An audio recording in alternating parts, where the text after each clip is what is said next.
Hello everyone, welcome to our YouTube channel. कैसे हैं आप लोग? आई होप आप लोग बहुत अच्छे होंगे। तो चलिए शुरू करते हैं आज का लेक्चर को शुरू करने से पहले आपसे रिक्वेस्ट है, अगर आपने चैनल को सब्सक्राइब नहीं किया है तो कर लीजिएगा और नोटिफिकेशन बेल भी हिट कर दीजिएगा, जिससे आने वाली वीडियो के नोटिफिकेशन आपको टाइम पर मिल पाएँ। फर्स्ट क्वेश्चन है, भारी जल का हिमांक होता है।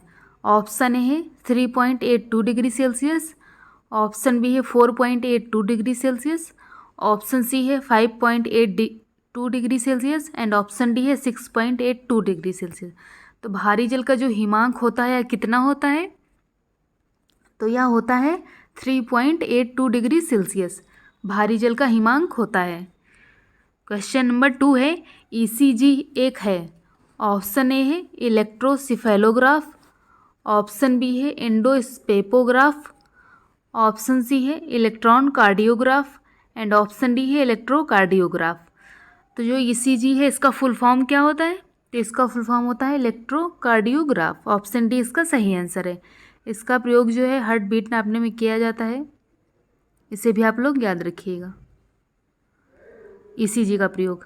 क्वेश्चन नंबर 3 है, निम्नलिखित में से कौन सा रोग रक्ताधान द्वारा नहीं फैलता है? ऑप्शन ए है हेपेटाइटिस, ऑप्शन बी है टाइफाइड, ऑप्शन सी है HIV एंड ऑप्शन डी है मलेरिया। तो इसका सही आंसर क्या है गाइस? तो इसका सही आंसर है ऑप्शन बी टाइफाइड। टाइफाइड जो होता है यह रक्ताधान द्वारा नहीं फैलता है, बाकी हेपेटाइटिस, HIV एंड मलेरिया जो है यह रक्ताधान द्वारा फैलते हैं। क्वेश्चन नंबर 4 है, भोपाल गैस कांड में कौन सी गैस का रिसाव हुआ था?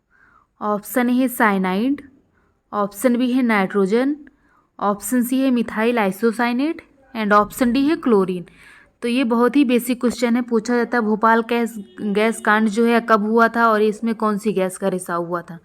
तो यह हुआ था 2 दिसंबर 1984 में भोपाल में हुआ था। और इसमें पूछा जाता है कौन सी गैस का रिसाव हुआ था। तो इसमें मिथाइल आइसोसाइनेट गैस का रिसाव हुआ था इसमें। क्वेश्चन नंबर 5 है, सबसे कठोरतम पदार्थ कौन सा है? ऑप्शन ए है हीरा, ऑप्शन बी है चांदी, ऑप्शन सी है फ्लोरीन एंड ऑप्शन डी है एल्यूमिनियम। तो जो सबसे कठोरतम पदार्थ होता है कौन सा होता है? तो यह होता है हीरा। हीरा जो होता है सबसे कठोर होता है और जहरीला भी होता है, अगर इसको आप चाटेंगे तो आपकी डेथ भी हो सकती है, जो प्योर हीरा होता है। क्वेश्चन नंबर 6 है, जो आम चुनाव में कांग्रेस पार्टी के लिए पहली बार सदस्य बहुमत खो दिया। जो आम चुनाव कांग्रेस पार्टी के लिए है तो किस सन में पहली बार अपना बहुमत खो दिया था? ऑप्शन ए है 1967, ऑप्शन बी है 1977, ऑप्शन सी है 1980 एंड ऑप्शन डी है ऊपर में से कोई नहीं। तो इसका सही आंसर क्या है? तो इसका सही आंसर है ऑप्शन बी 1977। क्वेश्चन नंबर 7 है, वर्ष 1976 में आपातकाल की घोषणा के समय भारत का राष्ट्रपति कौन था?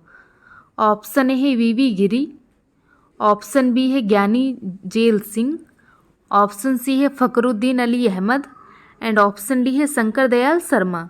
तो जो आपातकाल हुआ था 1976, तो इसके समय भारत के राष्ट्रपति कौन थे? तो यह थे फकरुद्दीन अली अहमद।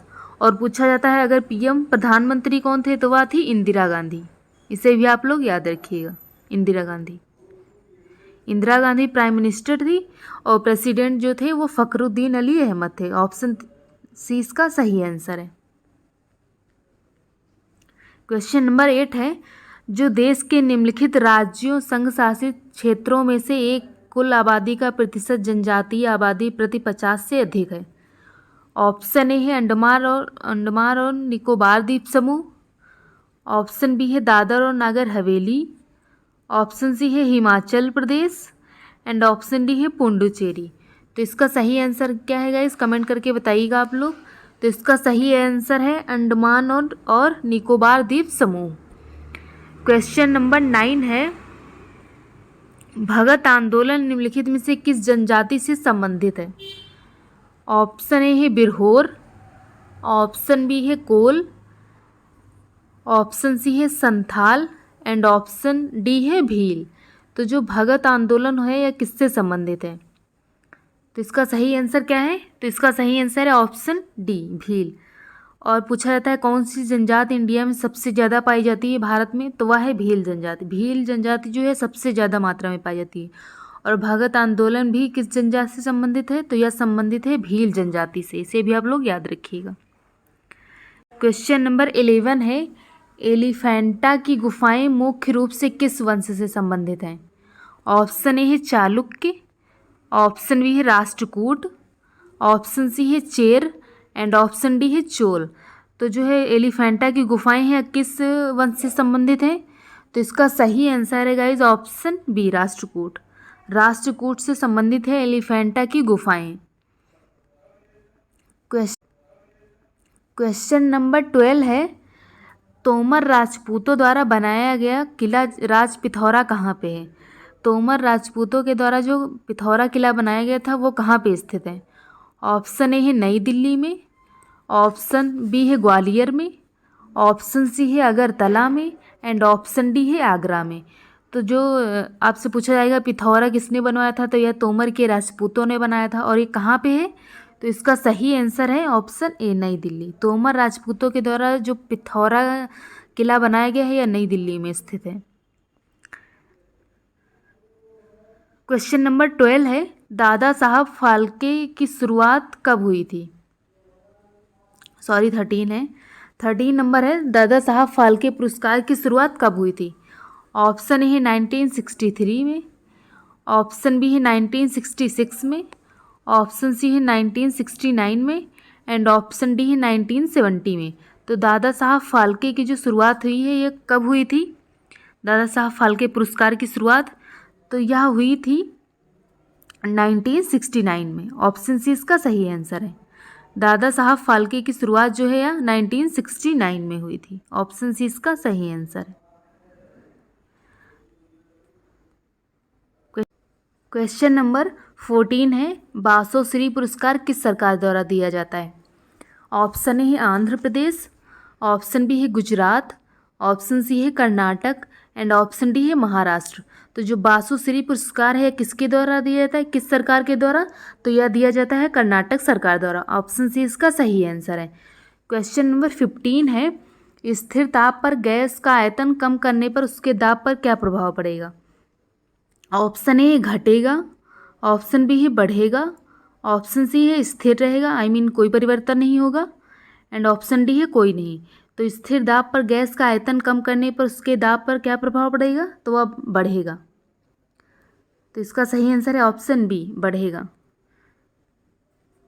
क्वेश्चन नंबर 16 है, विद्युत ऊर्जा को उष्मीय ऊर्जा में बदलने वाला यंत्र कौन सा है? ऑप्शन ए है हीटर, ऑप्शन बी है सोलर सेल, ऑप्शन सी है मोमबत्ती एंड ऑप्शन डी है सितार।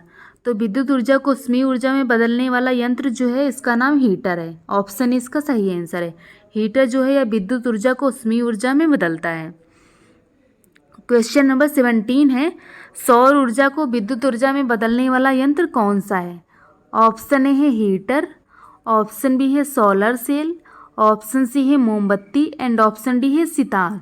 तो सौर ऊर्जा को विद्युत ऊर्जा में बदलने वाला यंत्र कौन सा है? तो इसका सही आंसर है option B solar cell. Solar cell जो है यह सौर ऊर्जा को विद्युत ऊर्जा में बदलता है। इसे भी आप लोग याद रखिएगा। क्वेश्चन नंबर 18 है, भूरी अवस्था में आरबीसी का निर्माण होता है। ऑप्शन ए है प्लीहा में, ऑप्शन बी है यकृत में, ऑप्शन सी है वृक्क में एंड ऑप्शन डी है अस्थि मज्जा में। तो भूरी अवस्था में जो आरसीबी का निर्माण होता है आरबीसी का, तो यह किस में होता है? तो यह होता है यकृत में।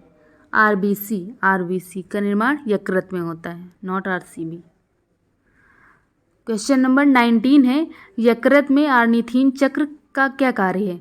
ऑप्शन ए है अमीनो अम्ल को यूरिया में बदलना, ऑप्शन बी है अमोनिया को यूरिया में बदलना, ऑप्शन सी है यूरिया को यूरिएज में बदलना एंड ऑप्शन डी है सभी। तो यकृत में जो ऑर्निथिन चक्र का कार्य होता है यह होता है अमोनिया को यूरिया में बदलना।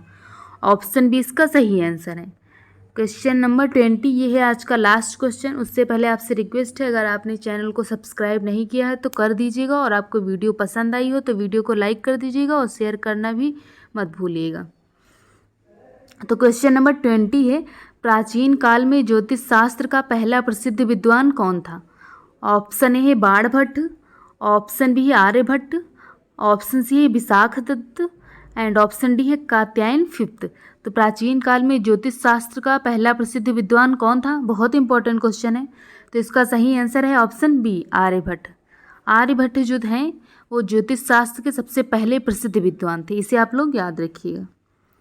तो आज का लेक्चर यहीं पे ख़त्म होता है। मिलते हैं नेक्स्ट वीडियो में, तब तक के लिए bye bye. Keep supporting guys.